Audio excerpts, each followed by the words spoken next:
Bienvenue dans votre émission Le Lien, effectivement, le lien présenté par la VH, mais maintenant une émission multi-handicap, émission du 7 novembre 2012. Donc pendant une heure, on va parler d'handicap, effectivement, handicap visuel, mais pas que, puisqu'il va y avoir également des gens en fauteuil qui sont venus parler de théâtre. Mais pour commencer, on va dire bonjour un petit peu à tout le monde. Bonjour Carole, qui est une revenante de la semaine dernière. Bonjour à tous. Bonjour Julien. Bonjour à tous. Qu'on a entendu la semaine dernière pour la musique. Bonjour Sophie. Bonjour. Bonjour Bruno. Bonjour. Et bonjour à Patricia, qu'elle connaît bien. Bonjour à tous et à toutes.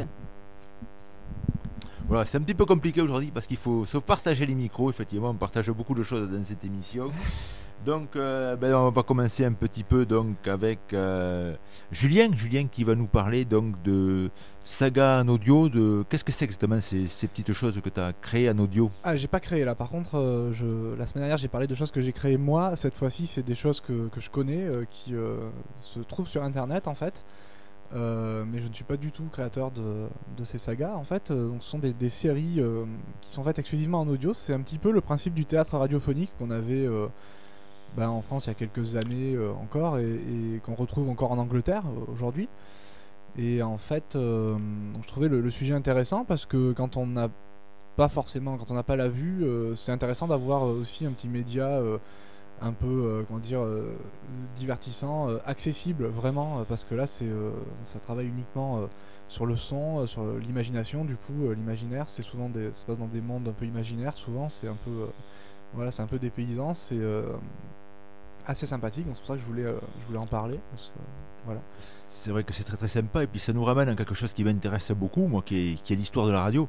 Et je vais commencer ici d'ailleurs en vous racontant l'histoire de la radio. Et je vous avais dit qu'effectivement les pièces radiophoniques, les sagas radiophoniques, ça avait été un lien très très fort du début de la radio jusqu'à les années 50. Et on se rappelle, tous les plus anciens se rappellent par exemple les maîtres du mystère, des sagas donc, qui passaient tous les jours à la radio et qui captivaient les auditeurs. Mais ça nous captive toujours à l'heure actuelle. Oui, en même temps, les maîtres du mystère, j'en connaissais un que j'avais sur cassette audio il y a quelques années, et effectivement c'était assez bien fait, j'avais bien aimé, c'était un Sherlock Holmes. Voilà, et ces sagas, c'est des histoires policières? Alors pas du tout, enfin ça dépend, c'est assez varié. Alors ce qu'il faut savoir quand même, ce qui est important de signaler quand même, c'est que c'est fait par des amateurs. Donc ce sont des gens qui font ça dans leur temps libre en fait, c'est pas leur métier. Donc il peut y avoir, ça peut être assez disparate au niveau de la qualité, de la réalisation, du jeu d'acteur, mais au final il y a beaucoup d'idées. Alors ce sont souvent des sagas humoristiques. Ça part souvent de là en fait. Au départ, les premières sagas qui sont sorties, il y a eu le Donjon de Naheulbeuk au début des années 2000 qui a lancé donc après beaucoup d'autres séries dans ce genre-là. Et ces sagas-là partaient en fait au départ d'un petit délire comme ça. Tiens, je vais raconter une histoire rigolote, souvent à partir des jeux de rôle, en fait, des parties de jeux de rôle. C'est-à-dire c'est des jeux où les gens interprètent des personnages et jouent un petit peu sur le hasard. Il y a des lancers 2D. Enfin, je vais peut-être pas rentrer dans les détails, sinon on n'a pas fini. Voilà, peut-être que certains connaissent un petit peu le principe du jeu de rôle, en fait. Donc souvent, ça partait de ces délires-là, en fait, et petit à petit, ça a grossi parce que ces sagas, les auteurs les ont mises sur Internet et puis ils se sont rendus compte qu'il y avait un public, il y avait beaucoup d'auditeurs qui avaient beaucoup de retours en fait. Et donc, petit à petit, ces sagas se sont étoffées. Il y a eu les scénarios se sont un petit peu complexifiés, ça a créé vraiment des histoires et donc toujours à visée humoristique. Enfin, pas uniquement. Il y a certaines sagas qui sont plus sérieuses et effectivement plus dans le suspense, le mystère, tout ça. Enfin, il y a vraiment, chacun il peut y trouver son compte vraiment. Excuse-moi, c'est tiré de faits divers réels, enfin, ou c'est imaginaire ou c'est des romans? C'est vraiment imaginaire la plupart du temps. C'est soit dans des univers médiévaux fantastiques, soit dans la science-fiction souvent. Il y en a certaines qui se passent un petit peu dans notre monde d'aujourd'hui. Enfin, c'est tellement en 10 ans, c'est devenu tellement vaste cet univers. Je peux donner une adresse par exemple d'un site qui répertorie un petit peu ces sagas, c'est netophonix.com, donc netophonix.com. Et là vous avez tout un topo sur la saga MP3 en général, sur les différents créateurs qui existent, sur les différentes séries. Vous trouverez un petit peu de tout. Sachant que voilà, donc parmi les plus connus, il y a le donjon de Naelbuck, donc sur penofchaos.com. Je ferai passer les liens après. Pas de souci. Patricia. Voilà, Patricia, pour qu'elle puisse éventuellement donner aux personnes intéressées. Il y a le Knarf World avec les aventuriers du Survivor, c'est plus de la science-fiction. Voilà, Adoprix-Toxis, ça c'est vraiment des titres très connus. Il y a un site qui s'appelle Audiodramax aussi, qui présente beaucoup de séries. Alors là, pas forcément à visée humoristique d'ailleurs, c'est très varié au niveau des sujets, des thèmes. Et de la qualité aussi, c'est ce que tu disais. Il y a voilà, ouais. Là, c'est, les titres que je vous donne là, c'est vraiment des titres que je trouve vraiment de qualité et vraiment intéressant. Après, il faut écouter un petit peu tout ce qui se fait. Il faut découvrir un petit peu aussi par soi-même, voir ce qu'on apprécie, ce qu'on n'apprécie pas. Et, autrement, ça s'achète aussi du tout. Dans les magasins, c'est que le principe, Internet. Donc, justement, si le principe, c'est que c'est téléchargement libre et gratuit. Donc à partir de là, voilà, les sagas elles-mêmes sont totalement en accès libre. On peut les télécharger sur les sites gratuitement. Alors ceux qui n'ont pas d'ordinateur, il n'y a pas de possibilité autrement de.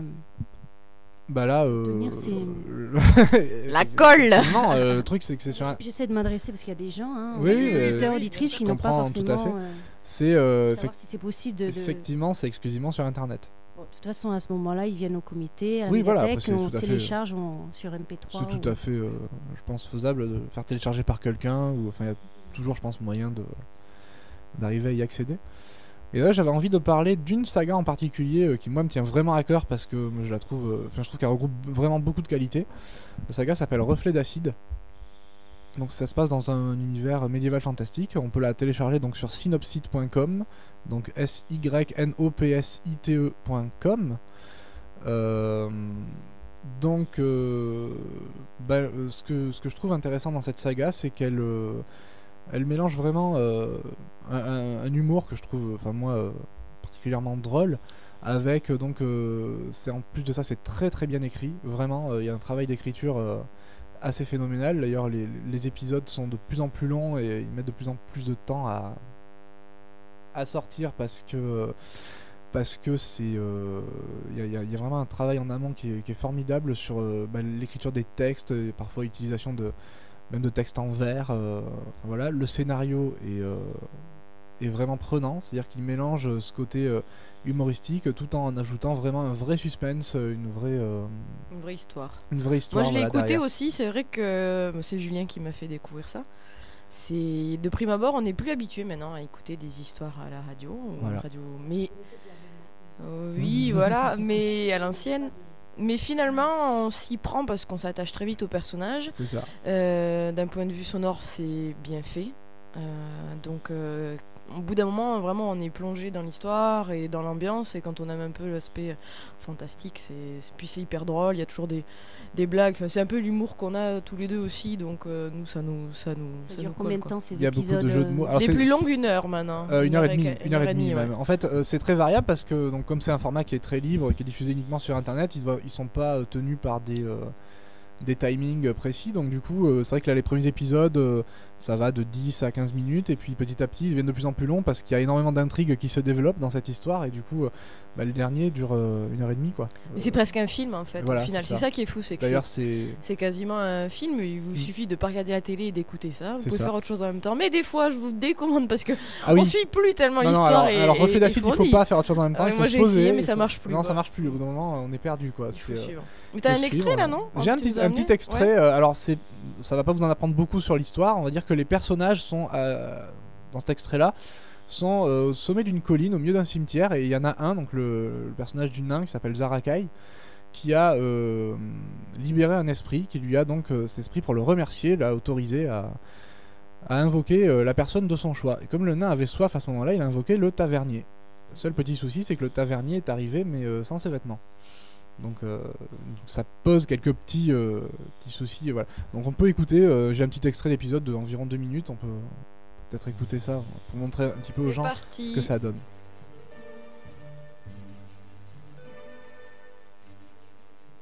Il était une fois 2 mignonnettes coccinelles qui vivaient dans la verdoyante verdure moisie d'une jolie petite colline farcie de cadavres enfouis. Les pauvrettes voletaient entre ces violettes, ces cocolicots coquets, ces bleus et bleutés et autres feux follets qui offraient la beauté de leur vive couleur à toutes les bestioles qui grouillaient dans le coin. Elles sautaient de feuille en feuille en s'amusant comme des petites coquines en buvant la rosée du matin. Et puis soudain... J'ai écrasé un truc. Ça racaille! Eh ben quoi? Tu viens d'anéantir mes élans bucoliques. Alors bon, tu picoles? Mais quoi? Il a dit bucolique, pas alcoolique, andouille. Ah, c'est ça. Sur la colline des 1000 gangrènes, entre tombeaux et mausolées, le groupe venait de se voir renforcé par l'arrivée d'un tavernier tout dénudé. Ah mais oui, j'avais pas vu, il est cul nu. Un détail que j'aurais pu relever. C'est toi qu'il va falloir relever si tu persistes à le dévisager à mi-hauteur, voyeur. Ah mais non, voyons. C'est vrai quoi, c'est embarrassant. Couvre-toi donc de ma toge pour l'instant. Ah merci. Ouya, mais ton vêtement est chaud bouillant. C'est normal, je l'ai porté. Ma température corporelle étant très élevée, Il doit être agréable d'enfiler un habit aussi chaud. Tes lapsus pourraient m'encourager à te refroidir. Mais non, Dites, c'est pas un peu grand? J'ai l'air d'un nain là-dedans. Un nain? Boup, tu n'as même pas de barbe. C'est un imberbe. Rien. Bon, au fait, qu'est-ce que je fous là à poil, moi? Le sujet mérite en effet d'être évoqué. Sache qu'en fait, tu as été invoqué. Quoi? C'est choquant, c'est navrant. Et pourtant, C'est marrant. Mais comment se fait ça? ta venue, tavernier, est l'objet d'un souhait que le nain assoiffé s'est cru bon d'exaucer lorsque fut libéré cet esprit délabré de l'anneau de Mithril dont il s'est emparé. Ouais. C'est une invocation majeure née d'une méditation intuitu personnée. Ah ouais. Un tonnelet de bière m'aurait bien réchauffé. Ça pour sûr, j'en rêvais. Et évidemment, toi, tu te ramènes sans tonneau ni godet. Eh ben, t'as gâché mon souhait. Ah ouais. Si tu veux, ta bière, je peux te la pisser. Bon, au fait, tavernier, comment te nommes-tu? Je m'appelle Roger. Et allez! Roger le tavernier. Quelle originalité. En tant que PNJ, j'ai évité le pire. Vraiment? Et qu'est-ce à dire? Figurez-vous qu'avant, je m'appelais Bertrand. Oh mais non, mais c'est navrant. Oh, mais en quoi est-ce affligeant? Eh bien, Bertrand, tavernier. Eh oui, ma foi, Voilà. une très très bonne idée. Une très très bonne idée. Puis c'est également très sympathique pour les gens qui peuvent écouter ça dans les transports en commun. Oui, Effectivement, tout si à ça fait. dure qu'une heure, on peut les écouter en rentrant du boulot ou en y allant dans les transports en commun. Tout à fait. Et puis Ou même en voiture, effectivement, c'est assez intéressant. ça permet de s'évader un petit peu aussi. C'est vrai que dans les transports en commun, c'est assez Et bon, reposant. Et, taper des fous rires au milieu des gens. Ah oui, mais- voilà, c'est ça. Bon, après, ça, c'est le petit côté. Bon, faut pas avoir peur, voilà, d'éclater de rire, que les gens ne comprennent pas autour ce qui se passe, mais voilà, c'est très. Merci Julien, merci beaucoup. Avec plaisir. Très beau sujet. Ah oui, bonne idée. Et bien maintenant, on va passer peut-être à une petite pause musicale, hein, en faisant un petit bonjour à tous mes amis. L'émission a été créée ici, c'est pour ça que j'en parle un petit peu, c'est Radio Vélo. Donc ça va être une chanson qui parle du cyclisme. C'est Richard Fredon qui a sorti un album, effectivement, où il y a beaucoup de chansons sur le vélo, mais pas que ça. Également des chansons un petit peu plus de lutte, par exemple pour les continentales qui luttent pour leur survie. Mais là, c'était une chanson sur le vélo, donc mon bon GG. Par Richard Fredon, voilà. Après mon bon GG, ça va être maintenant bon Jean-Michel Conco, quoique quand il nous fait faire des pompes, c'est un peu plus dur, mais Jean-Michel Conco, donc, qui va nous parler du torbal, du goalball, un petit peu de l'activité, donc notre club sportif. Oui, du ballon de torbal pour faire le point avec Jean-Michel Conco sur la nouvelle saison de torbal, dans la saison 2012-2013. Alors Jean-Michel, code 9 cette année. Bonjour à tous. Quoi de neuf? On a un gros effectif à l'entraînement. On a notre entraîneur malheureusement qui nous a un peu lâché, donc j'en assure l'intérim en attendant une bonne volonté qui va vouloir se former à cette tâche. C'est pas si difficile que ça. Oui, on peut d'ailleurs dire un grand merci à Daniel Le Soulier qui a entraîné longtemps l'équipe, qui l'avait menée, ma foi, à des très très bonnes places, puisqu'elle était remontée en première division il y a quelques temps. Donc merci à Daniel qui reviendra, j'espère, un jour. Ah oui, on l'espère tous. Il n'a pas dit un adieu définitif, donc on compte bien qu'il revienne. Alors ce que je peux vous annoncer pour cette saison, c'est qu'on a intensifié un petit peu les entraînements. C'est-à-dire que maintenant, régulièrement, on se voit le mardi et le samedi. Le mardi soir, donc de 18h30 à 21h30 au gymnase du groupe scolaire Curie, 36 rue de la Jeunesse. Ceci pour le torbal. Toujours pour le torbal. Et le torbal encore, le samedi matin de 9h à 12h, chaque samedi. Toujours au même groupe scolaire de Curie, 36 rue de la Jeunesse. Pareil. Et donc, ça fait 2 entraînements par semaine et on espère bien progresser. D'autant plus qu'on a engagé 2 équipes masculines. Et cette année, enfin, on y est arrivé. On engage une équipe féminine car nous avons beaucoup de monde qui nous a rejoints sur l'entraînement. Donc on va essayer de mettre un peu de peps dans cette compétition et essayer de rapporter des titres cette année. Voilà. Oui, ce qui est aussi intéressant, Jean-Michel, c'est que tu as mis un système de concours, un petit peu de classement pour l'entraînement du mardi, c'est-à-dire qu'il y a un petit classement un petit peu fictif, mais tous les mardis, il y a un petit classement, donc qui à la fin de l'année donnera quelque chose, donc ça motive les gens à l'entraînement pour avoir un peu plus d'esprit, un peu plus compétition, entre guillemets, même les loisirs comme moi. C'est ça, même les gens qui sont en loisirs et qui viennent, on vient s'amuser tous ensemble, mais on a fait un petit challenge là, qui durera jusqu'au mois de mai, fin mai, et là on remettra une coupe au meilleur. C'est un système de points tout en jouant, en progressant, et tout le monde se prête bien au jeu de cette mini-compétition entre nous, simplement, et les équipes changent tous les mardis puisque c'est tiré au sort, donc il y a des surprises, et tout le monde se prend bien au jeu, ça c'est vraiment très intéressant. Voilà, et puis après on a un entraînement technique qui a commencé depuis le mois d'octobre, donc début octobre, et on va continuer et progresser, et voilà, et puis on espère bien remporter quelques victoires cette année. Avant de parler du Goldball, peux-tu nous donner les dates effectivement des différents championnats pour le Torbal cette année? Alors on s'accroche, on va prendre la D4, donc il y a 4 divisions en Torbal, et quand on engage une nouvelle équipe de réserve, puisqu'on a le droit d'engager une équipe réserve, elle va commencer dans la plus basse des divisions, donc la D4. Alors en D4, on va jouer le 2 mars à Toulon, puis le 1er juin, on sera organisateur, nous, le CSAVH à Toulouse, au gymnase Léo Lagrange. Et j'espère bien sûr plein de bonne volonté pour venir encadrer cette manifestation sur le terrain et vous abreuver à la buvette pour boucler le budget.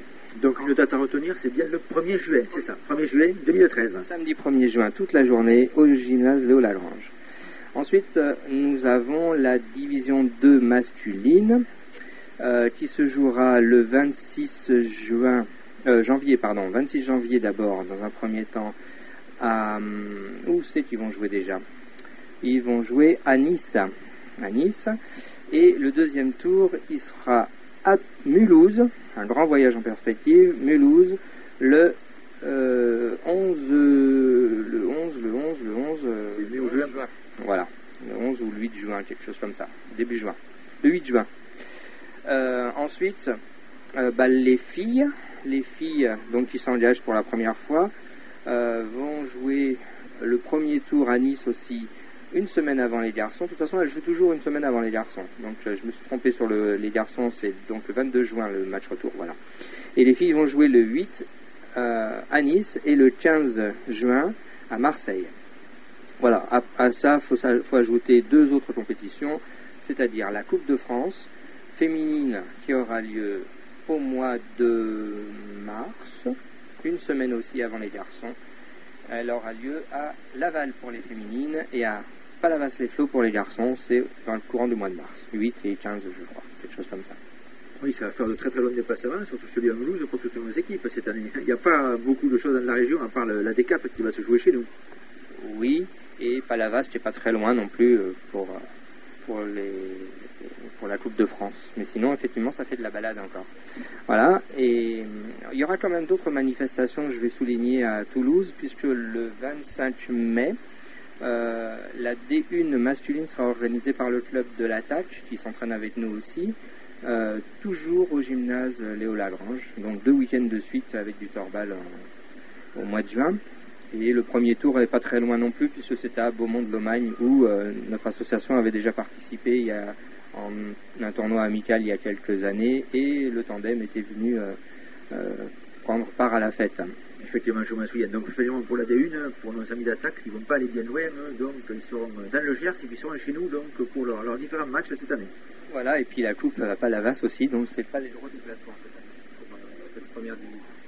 Voilà le point fait sur le Torbal. Maintenant, je peux éventuellement vous parler du Goalball. Eh bien, bien sûr, parlons du Goalball. Je crois que ça se passe le dimanche matin, ça. Alors, le dimanche matin cette année, et une fois par mois environ, on a un regroupement de nos amis toulousains, déjà, dans une part dont l'effectif a grandi. Donc, on aura encore cette année une équipe féminine et une équipe masculine engagées dans les différentes compétitions. Et sachant qu'une compétition de goalball, c'est une par an. Là, cette fois, c'est moins que le Torbal. Et on aura encore l'honneur d'organiser l'Open de France féminin le 29 juin à Toulouse, au gymnase du centre d'animation Lalande, notre gymnase d'entraînement. Et décidément, il va faire passer beaucoup de choses en juin à Toulouse pour l'handisport. Cette année, on ne peut pas dire qu'on soit brimé. Voilà, on a plein de choses à voir sur Toulouse.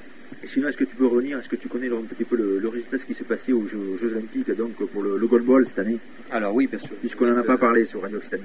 Ah, d'accord. Vous savez que le torbal n'est pas une discipline olympique, donc on joue au goalball. Et au goalball, c'est la Finlande qui a gagné chez les masculins et le Japon, contre toute attente chez les filles, qui a battu la Chine, finaliste et tenant du titre, 1-0 en finale. Vous voyez, c'est des scores tout serrés. Et c'était une belle compétition avec plein de surprises, mais aussi un nouveau ballon. On a la fâcheuse tendance dans ces compétitions d'installer un nouveau matériel juste avant la compétition, ce qui fait que les équipes n'ont pas encore eu le temps de bien s'y accoutumer et ça a provoqué quelques surprises. Qu'est-ce qu'il y a de particulier ce nouveau ballon par rapport à l'autre, à l'ancien? Alors malheureusement je ne l'ai pas encore vu, je cherche l'adresse pour en acquérir puisqu'il va falloir évidemment jouer avec un ballon officiel. Et d'après les ondits de nos amis algériens qui sont venus nous faire un petit coucou il n'y a pas très longtemps d'ailleurs, l'entraîneur national est passé sur Toulouse en toute amitié et est venu nous voir. Ils sont très sympathiques, effectivement, on les avait vus la dernière fois quand ils avaient organisé le tournoi à Toulouse. Qu'est-ce qu'ils ont fait d'ailleurs au JO, les Algériens? Parce qu'ils étaient assez bons, Ils étaient pas mauvais à Toulouse, mais là-bas ils sont quand même allés en quart de finale et se sont fait éliminer après. Ah mais c'est quand même un beau résultat. Mais ils sont contents, oui, de leur résultat quand même. C'est une grosse compétition, très difficile et le niveau est très élevé. Ce ballon, donc je reviens dessus, il paraît qu'il faut être encore plus costaud pour l'envoyer très fort, il rebondit pas beaucoup. Alors nous on avait déjà du mal à le faire rebondir, donc ça nous arrange bien de savoir ça, mais il faut être encore plus puissant pour l'envoyer. Voilà. Ça va ressembler de plus en plus au bowling alors quand on va tirer.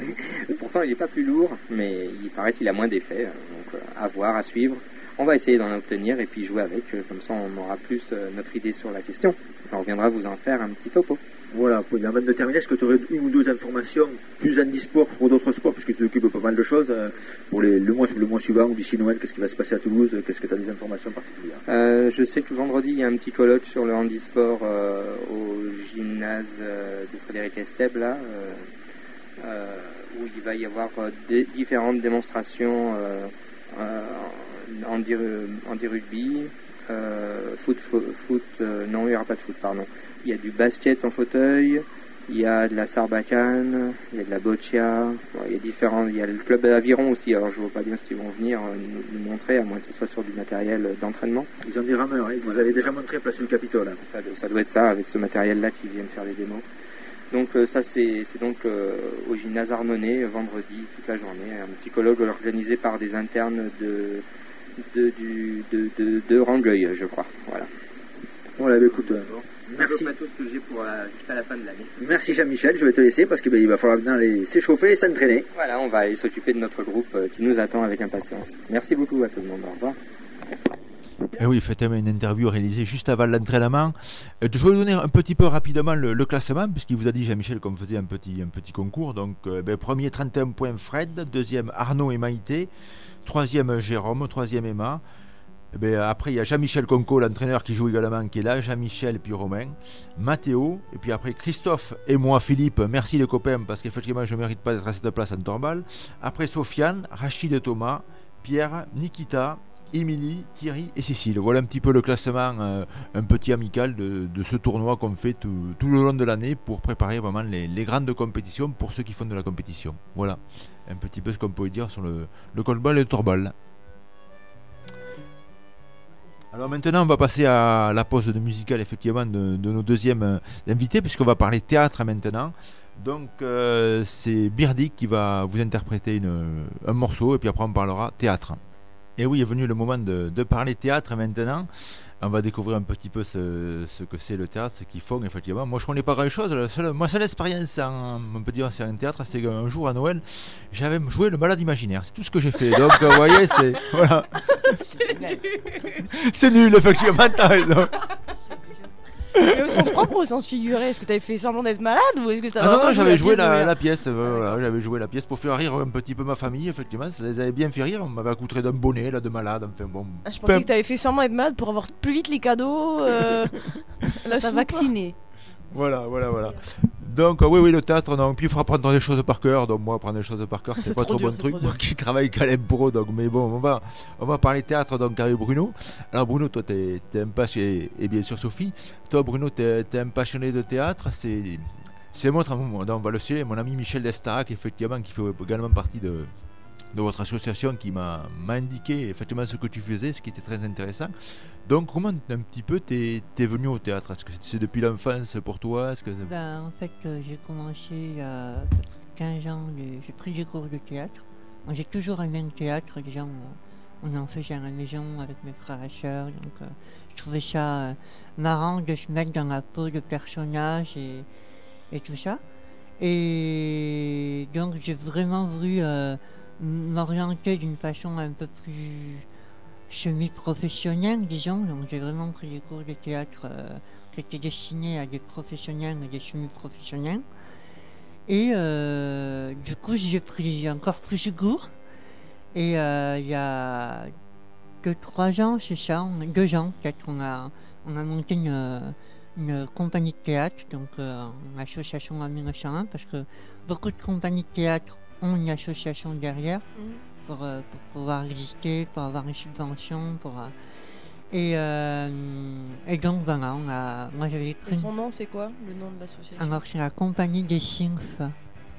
Alors les Symphes, en fait, sont comme des elfes. Ça fait référence à l'imaginaire, parce que dans le texte qu'on joue, il y a une fée, justement, il y a beaucoup d'imaginaire aussi. Ah, ça a peur, Julien, ça, hein? Ouais. Oui.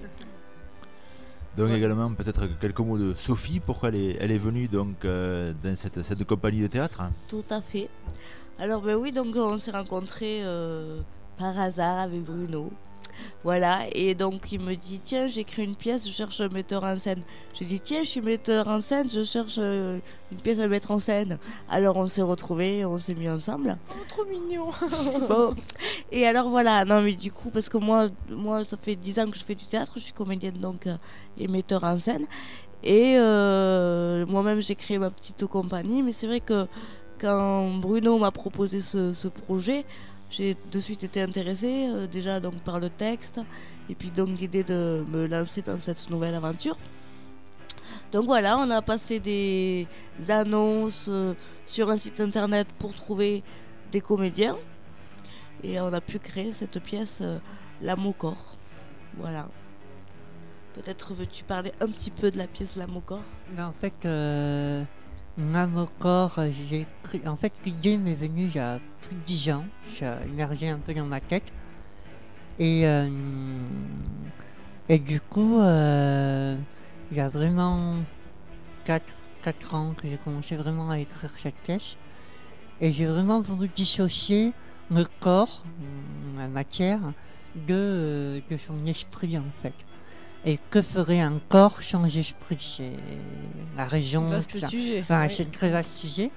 Et en même temps, je parle du handicap, puisque je voulais jouer dedans, donc il fallait que je me taille un rôle sur mesure. Et voilà, dans la pièce, justement, on veut justement, comment dirais-je, casser les clichés sur le handicap, avant tout. Et faire de la différence dans le handicap quelque chose qui est complémentaire. On est tous différents. Voilà. Ce que je dis dans la pièce à un moment, on a tous des handicaps qui se voient ou qui ne se voient pas. Et donc, voilà quoi. Et c'est ça. De l'humour, alors par rapport à cette pièce, qu'est-ce qui est abordé comme sujet Alors, l'handicap est abordé, mais pas que, parce qu'on ne veut pas non plus s'enfermer dedans. Et on utilise beaucoup l'humour, justement, parce que c'est primordial. Si on veut faire passer quelque chose, l'humour, je crois qu'il est une arme très efficace. Oui. D'ailleurs, Sophie qui met en scène... pourras un peu dire plus. Dis-nous. Sur l'humour, oui, c'est une pièce pleine d'humour, de sentiments. Mais disons que la pièce, peut-être pour parler plus en détail de la pièce et de comment elle a été montée, en gros, l'idée c'est qu'il y a deux personnages principaux, l'âme et le corps. Si vous voulez, ils ont un t-shirt où il y a écrit âme et corps. Voilà, et d'ailleurs Bruno donc joue le corps. Voilà, et d'autres personnages viennent un petit peu les chahuter, les déstabiliser. Et alors donc il y a cette partie-là, et en parallèle il y a une autre histoire contée par une conteuse, Margot, qui raconte donc une histoire vraiment parallèle. L'histoire d'un prince. Après au public de faire ou pas le lien, mais c'est vrai que du coup ce sont deux univers qui se rencontrent. Et moi, pour parler en tant que metteur en scène, c'est vrai que j'ai voulu quelque chose d'assez simple, sans trop de décor, pas de décor du tout d'ailleurs. Voilà. Et il y a par exemple, on a juste 2 chaises sur scène, avec derrière un écran où sont projetées certaines vidéos à des moments. Voilà, il y a beaucoup une partie musicale aussi, il y a pas mal de chansons qui viennent et des sons. Parce que j'ai toujours travaillé comme ça, j'aime bien mélanger un petit peu tous les genres artistiques, c'est-à-dire musique, jeu, danse. Voilà, c'est ça un peu l'idée. C'est tout public alors? Est-ce que toutes les personnes peuvent venir, valides et invalides, mais est-ce qu'il y a des handicaps ou est-ce qu'ils peuvent venir quand même, les non-voyants, malvoyants? Est-ce que c'est possible pour eux de venir? Ah oui, tout à fait, je suis ouvert à tout prix, tout handicap et même visuel tout âge. Autant que... Oui, il n'y a pas de... Voilà, parce que comme il y a un message de fond quand même si on rit, même si je pense que c'est ça que j'aimerais. Ça a l'air super, en tout cas ça donne envie. Vous avez des dates à nous donner, des endroits? Oui. Faites votre pub, c'est le moment. Donc nous jouons la pièce L'âme au corps, donc le jeudi 22 novembre à 20h30. C'est à la salle du Cap, c'est à l'université Paul Sabatier. Voilà, donc c'est 118 route de Narbonne, à l'entrée de Ramonville donc. Et on peut y aller en métro, là avec la ligne B, arrêt Université Paul Sabatier. Et après il y a différents bus qui vont aussi, peut-être... tu as marqué quoi? Il y a le bus 51, 68 et 108. D'accord. Et 108, d'accord. Donc ça c'est Paul Sabatier, je peux préciser que c'est dans le cadre d'un festival interuniversitaire entre les 3 facs, et à la fin de cette représentation-là, nous aurons la chance d'avoir un débat avec l'auteur qui sera présent forcément puisqu'il joue dans la pièce. Merci l'auteur.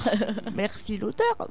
Donc voilà. Et alors tu peux redire la date? Alors c'est le jeudi 22 novembre à 20h30. À la salle du Cap. Salle du Cap, Paul Sabatier. Voilà. Non, et alors nous avons une seconde date, le samedi 24 novembre à 20h30. Alors là, c'est dans un lieu qui s'appelle Atome à la ferme. C'est à Saint-Jean. C'est 27 bis chemin de Belbèze. Alors, qu'est-ce que c'est l'Atome à la ferme? Ce sont des particuliers qui sont passionnés de théâtre et qui ont eu envie de temps en temps d'accueillir des pièces de théâtre. Donc, ils ont dans leur salon... Et aussi des musiciens, j'accueille pas que du théâtre. Voilà, et c'est vrai qu'ils ont du coup ils ont transformé leur salon en petit théâtre, ils ont rajouté des rideaux. On est allé voir la salle avec Bruno il n'y a pas longtemps, et donc voilà, ils nous ont proposé de venir jouer chez eux. Et en gros, à chaque fois il y a un thème. Là apparemment ce sera le thème potiron. Donc après la pièce, c'est l'hiver, on va boire de la soupe. Voilà, après la pièce, donc ils proposent à boire, à manger, donc. Et donc c'est au chapeau, voilà, chacun donne ce qu'il veut. Et j'ai oublié de préciser qu'à Paul Sabatier, à la salle du Cap, c'est gratuit, voilà. Voilà, donc le jeudi 22 novembre à 20h30 à la salle du Cap, et le samedi 24 novembre à 20h30 à l'Atome à la ferme. Voilà, donc si vous êtes intéressé... On viendra. Est-ce qu'on a le droit de venir vous faire un coucou à la fin, en tant que guest star? Tout à fait, vous pouvez même venir voir la pièce. Ah, mais c'est ce qu'on va faire. Ah oui. Et on viendra après à la fin de la pièce vous faire un petit coucou. Façon, Bah oui. Après, on discute toujours avec il y a débat. Pour des réservations, peut-être on peut donner un numéro, non? Bah oui, y a pas de souci. Je vais donner le mien et après on fera passer. Donc vous pouvez me contacter au 06 21 57 58 47. Voilà. Et si vous êtes intéressé par l'une de ces deux dates, n'hésitez pas à m'appeler. Et voilà. Ou sur le mail de la compagnie. Donc le mail c'est les LES-du-6 sylph SYLPHES @orange.fr. Voilà. Un petit dernier mot peut-être pour nous. Le mot de la fin. Oui, donne le site. Alors, le site, parce que le site, on met aussi un peu ce qu'on fait, bon, c'est un résumé, et les dates. Donc c'est www.les-du-6 sylph.com. Voilà. Ok, ben merci beaucoup d'avoir partagé ça avec nous. Je pense que ça donnait envie à tout le monde d'y aller. De toute façon, ils pourront avoir à nouveau les renseignements au comité, on leur redonnera tout ça s'ils n'ont pas eu le temps de tout noter. Ouais, ok. Effectivement, quelque chose de très intéressant, une pièce qui parle du corps et de l'âme. Voilà. Moi, quand j'étais petit, on me disait arrête de faire l'âne. Bon, je savais pas que je faisais du théâtre. Bon, voilà. Comme quoi, t'es en avance sur ton Eh ben temps. voilà, j'étais en Ils se avance sur mon reprennent temps. maintenant. Voilà, donc c'est maintenant, il y a peut-être quelques petites informations avec Carole. Ouais, avec moi, oui, parce que j'ai décidé de vous parler d'une initiative pleine d'humour et de joie. En fait, l'initiative en question, ça s'appelle Mur de rire. Alors vous verrez le mot avec mort de rire, parce que là on parle d'un mur. C'est organisé par une association qui s'appelle Persona Très Grata. Donc là on continue dans les blagues, au contrario de Persona Non Grata, qui veut dire personne n'est la bienvenue sur les textes législatifs. Alors en fait c'est une initiative artistique qui est disponible à Paris pour les personnes qui seront sur Paris entre le 6 et le 19 novembre au Carrousel du Louvre.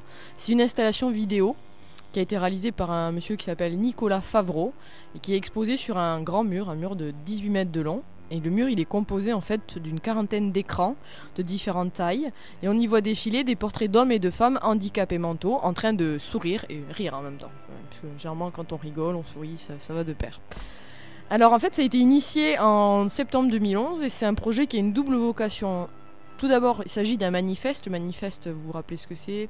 Une déclaration publique qu'on signe, donc, qui concerne donc, les Français touchés par un handicap mental. Et donc les personnes qui sont à l'exposition notamment peuvent le signer. Ça donne ceci: je sais rire, j'aime rire, je fais rire, 3 petits points, car j'ai de l'humour, 3 petits points, et vous.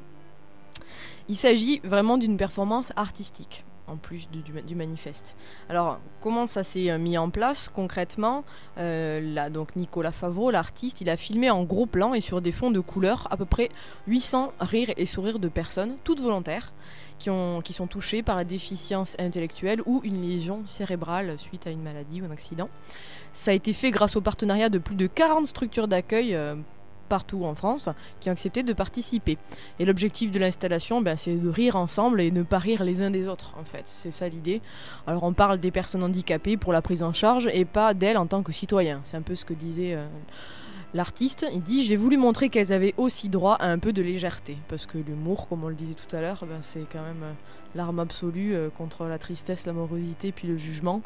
Et donc là, c'est un peu l'idée dans la réalisation de cette installation. Donc l'installation s'inscrit à la fois dans le cadre de la Semaine pour l'emploi des personnes handicapées, qui a lieu du 12 au 18 novembre, comme qu'on a des choses à dire dans l'agenda finalement, et de la 4e édition du mois extraordinaire, donc organisé par la mairie de Paris du 1er au 30 novembre. Voilà, c'était le sujet du jour dont je voulais vous parler, qui sort un petit peu d'originalité. Vous pouvez trouver des vidéos sur internet, si vous avez internet, pour ceux qui l'ont. Vous tapez Mur de rire dans Google ou dans d'autres, je dois pas dire les noms normalement, et vous pourrez voir le montage un petit peu, comment ça s'est passé. Ça a été fait dans le cadre de la semaine de l'emploi pour les personnes handicapées, du 12 au 18 novembre. Moi j'ai du 12 au 18, d'accord, 17, ok. que moi j'anime un atelier de théâtre forum pour sensibiliser, tu sais, au handicap. Ouais. Surtout, c'est-à-dire sur handicap et entreprise, handicap et sexualité, handicap et vie affective. Et on va effectivement participer également à cette semaine pour l'emploi. Le théâtre forum étant en fait qu'on a un début de scène et après on coupe la scène et on demande au public de venir remplacer pour trouver une solution. Et après il y a un débat qui est lancé sur le thème abordé, quoi. Voilà.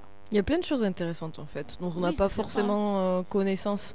Et l'idée de la radio, l'idée du lien, c'était aussi ça, c'était de pouvoir rencontrer des personnes qui avaient d'autres actualités sur Toulouse, sur la région, en lien avec le handicap, en lien avec, comme vous dites, la vie affective, toutes ces choses-là qu'on n'a pas forcément. Et voilà, donc c'est super. C'est uniquement sur Paris ou ça se fait aussi Là, apparemment, l'exposition en question est actuellement exposée, donc comme je disais, sur Paris. Voilà, mais peut-être qu'après ça va être exposé dans d'autres salles, dans d'autres endroits sur la France, j'espère. En tout cas, j'ai trouvé l'initiative très sympa et ils ont montré le making-of justement de la réalisation du mur et c'était l'éclat total. J'ai vu, ça avait l'air super chouette, quoi. Donc c'est un mur vraiment très très grand avec tous ces visages de personnes touchées par la déficience intellectuelle et troubles mentaux et qui sont morts de rire, en train de s'éclater. Voilà. Ce sont des personnes handicapées mentales, alors oui. C'est ça. Et oui. Il n'y a pas tous les handicaps mélangés. Non, dans ce que j'ai dit, c'était donc les personnes touchées d'handicaps mentaux ou qui ont eu des liaisons cérébrales. Voilà, c'est ça. Déficience intellectuelle et liaison cérébrale. Et donc c'était l'idée de pouvoir rire ensemble. Rire ensemble plutôt que de rire des autres. Ouais, c'était ça. Peut-être sur Toulouse, un de ces quatre, on verra. C'est peut-être profiter de la radio pour lancer Voilà, un appel. peut-être qu'on va parler des dernières nouvelles en termes d'agenda. Tu as des choses à nous raconter, Patricia ? Reprise de micro de la part de Patricia, Oui, qui n'avait pas de micro aujourd'hui. Voilà, on m'a coupé le son. Je parle trop apparemment. Non, j'ai quelques informations, effectivement. Je vais prendre la place de Karine pour vous parler un peu de l'agenda. Alors, on vous a parlé déjà qu'on proposait des cours d'anglais. C'est un ancien universitaire qui propose des cours d'anglais au comité. Donc, vous pouvez toujours vous inscrire si vous voulez améliorer votre anglais pour partir après à l'étranger, pourquoi pas. Il faut contacter le comité. Ensuite, il y a l'association Le Lagon qui vous propose un nouvel an à Paris. Alors, si vous êtes intéressé, j'ai la brochure. C'est sur plusieurs jours, donc évidemment, il faut s'inscrire et il faut les contacter. Radio Montpays sur 90.1 FM. Il propose un rendez-vous le jeudi 8 novembre de 19h à 20h pour parler par rapport à... Ils reçoivent comme invités messieurs Gérard Lansac et Denis Lemeur, respectivement président du club Réussir Ensemble et directeur de l'appui aux entreprises. Comme tu disais, Carole, par rapport à la semaine de l'emploi avec le handicap, du lundi 12 au samedi 17 novembre. Il y a la chambre, à cette occasion, la Chambre de commerce et d'industrie de Toulouse organise les 4e rencontres entreprises handicap le vendredi 9 novembre à Antior, à Quinte-Fonce-Grive.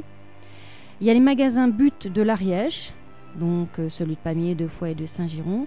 Ils désirent accueillir au sein de leur établissement des personnes en situation de handicap lors de la semaine de l'emploi. Donc ils recrutent, si ça vous intéresse. Ensuite, il y a le GISH, je ne sais pas si on prononce GISH ou GISH, qui organise une réunion sur la défense des droits des enfants et jeunes en situation de handicap, le samedi 17 novembre de 9h15 à 15h, à l'auditorium au rez-de-chaussée de l'Espace des diversités et de la laïcité, au 38 rue d'Aubuisson à Toulouse. Et je vais finir par deux séries, deux films en audio-description à la télé. Premier, c'est pour ceux qui connaissent, c'est la série Camping Paradis sur TF1, le lundi 12 novembre à 20h50. Et donc ça parle d'un Tom emploie un nouveau stagiaire pour aider son équipe au camping, mais il ignore qu'il s'agit en réalité d'Alexandre III, le prince héritier d'une riche famille hindoue. Venu incognito au camping dans l'espoir d'être enfin traité comme quelqu'un de normal, Alexandre va rapidement succomber au charme de la jolie Alice et il est compliqué de garder son secret. François tombe à nouveau à nouveau amoureux de Rosalie, la femme dont il a divorcé il y a 3 ans. Un épisode placé sous le signe de Cupidon. J'ai trop envie de rire parce que c'est quand même du foutage de 1-1, je dirais pas le mot, Par mais que rapport. Cédric m'autoriserait certainement. Bah, parce qu'un prince qui va dans un camping, il faut pas fumer quand même. Pour revivre la vie, Mais non. c'est J'ai envie de décalé, dire c'est que une série la société nous décalée. fait croire à des choses qui ne sont pas réelles, mes amis. Réveillez-vous. C'est On ne l'imaginaire, peut pas c'est trouver le décalé. prince charmant au camping alors que c'est un prince qui vient au camping. J'aime bien la c'est télé, pas mais moi, bon, c'est quand pas même, moi qui ai fait hein. la série, mais non, c'est Comment une vous voulez série que les gens décalée. soient pas en dépression après en croyant à des choses pareilles? Je suis du mort de rire. 10e degré, Mais non, mais hein. je sais, Patricia, c'est pas contre toi, mais tu comprendras quand même. Bon, qu'en si tant tu que- veux, tu as Un monstre à Paris sur Canal+. Ah, voilà une Ça, histoire c'est d'amour pas mal. plus réaliste déjà, beaucoup plus réaliste. Avec Vanessa Paradis, Mathieu Chédid, Gad Elmaleh, dans le Paris inondé de 1910, un monstre sème la panique. Là, c'est pareil aussi. Est-ce que c'est réaliste? Traqué sans relâche par le redoutable préfet Meynaud, il demeure introuvable. Et si la meilleure cachette était sous les feux de l'oiseau rare, un cabaret où chante Lucie, la star de Montmartre, au caractère bien Il est trempé. super ce dessin animé. Là, on passe Il est vraiment génial. du côté un peu fleur bleue, côté sombre. Hein. On Mais a c'est tous les goûts. hein. pas, c'est pour tous les publics déjà, et puis surtout il y a toute la bande son qui est Oui, faite il y a- avec voilà, M il y et a des Vanessa chansons Paradis super, qui est ouais. géniale. Il y a une chanson qui passait beaucoup à la radio. La scène. Voilà, scène. Que De toute tout façon, on en a. Kiki Roé, ça fait En bien le relais parlant avec vous. de On avait Vanessa parlé. Paradis, elle a fait un super film qui s'appelle Café du Flore. Oui. Et justement, une maman, il y a un enfant avec un handicap. C'est assez récent, C'est vrai, hein, c'est vrai. ça fait Je pas. le savais pas. Café Oui, de cette année. Flore, oui. Mm. Mais Un monstre à Paris, c'est accessible pour tout le monde. Ça fait pas peur, c'est une image en fait. Non. C'est le. Mais c'est vrai que ça montre bien que c'est vrai que il y a une, il y a une, il y a pas beaucoup en audio description quoi. Et c'est, ça manque de Et je d'originalité. confirme au d'ailleurs niveau par de- rapport à la semaine dernière ce qu'on se disait, qu'effectivement ils le disent souvent maintenant quand ils annoncent les films. Ils le disent avant. Il y a une micro-présentation comme quoi ça va être en audio. Mais pour le camping, je rigole évidemment. J'avais Et envie puis de une dernière info, il y a le. te bousculer un peu comme Oui, d'hab. Je sais bien, mais il y a une dernière info là, ça peut intéresser les gens qui suivent. Juste avant les infos sur France 2, il y a une petite série là sur un vestiaire ou les vestiaires. Oui, voilà, vestiaire, c'est décalé par rapport au handicap, donc ça reprend le lundi là qui arrive. J'ai Donc pas j'en vu j'en encore. parlerai Qui a vu Tu as le vu déjà 14. J'ai vu Alors quelques scènes. C'est comment Après, c'est vrai que c'est pas une heure facile, mais c'est vrai que ils ont beaucoup d'humour et. C'est voilà. c'est quelques minutes, c'est ça? C'est un petit. C'est quelques petit minutes, sketch, De 3 minutes, ouais. 3-4 minutes. C'est pas mal. Oui, c'est. Enfin, Ça change. J'avais auditionné pour jouer dedans. C'est vrai Donc, du coup, ouais, il est auditionné. non, mais c'est pas mal après. Ouais. J'ai vu un ou deux après. Mais après, ça a l'air pas mal, ouais, quand même. Bon, on jettera un coup d'œil, on vous fera un compte rendu. Ouais. Vous savez On en qu'il y a parlera une- le 14. ouais. Voilà, c'est juste pour dire on voit de plus en plus le handicap à la télé, c'est pas plus mal, parce que vous avez vu la nouvelle série KM sur le vendredi Oui, un soir. fauteuil roulant. Ah policier en oui, fauteuil j'adore roulant. ce mec. Il est beau, il est beau. Mais bon après, C'est vrai, il est non, beau. mais après juste pour dire que c'est vrai que c'est le personnage, mais voilà, le comédien lui n'est pas en fauteuil. Alors bon, quand on a un comédien en fauteuil, on se dit c'est Ça aurait dommage. été encore qu'il- mieux, mais Ben c'est voilà. vachement bien. Et moi, j'ai toujours cette réflexion. Je me dis, mais quelle galère de monter et de descendre de la voiture, par exemple. Ah, Parce ça. que quand il va d'un endroit à un autre, etc. Et je me dis, la vraie vie de ces personnes-là qui sont directement concernées, mais on réalise pas les. Voilà, mais au moins ça permet de voir un peu comment on vit. Mais c'est chouette, il y Ça, a ça un humour aussi. dépoussière, c'est ça génial. dépoussière et ça donne un côté un peu plus justement. Voilà, ça. Mélange Intouchable et Dr House, quoi. C'est ça. Le gars, Un il est peu, odieux, tu c'est sais. ça, C'est ça, mais c'est bien. Bon, on a fini Voilà. finalement, on est dans les clous. On remercie tout le monde, Philippe, si tu veux reprendre la parole. Bien sûr, on va remercier tout le monde, effectivement, et en particulier notre technicien Cédric, parce que Cédric, effectivement, il nous a fait la technique, et puis en plus, à la télé, avant, il y avait la tête et les jambes, mais aujourd'hui, il a fait la tête et puis les bras, parce qu'il a aidé, effectivement, à manipuler les personnes en situation de handicap pour les Oui, rentrer dans le merci. studio. C'était pas évident, donc Il y a merci beaucoup de Cédric. muscles. Merci Bah, beaucoup. écoute, c'est pas très tous les musclé. jours que je peux faire léviter quelqu'un, donc là j'y ai pris plaisir à faire léviter des gens. Eh ben, c'est super. Allez, ben. Merci à tout le monde. Merci d'être venu, d'avoir Merci à vous. participé. Et bien mercredi prochain, parce que je serai également présent mercredi prochain. Ah, Voilà. chouette. Bonne journée à tous, au revoir. Au revoir. Au Au revoir.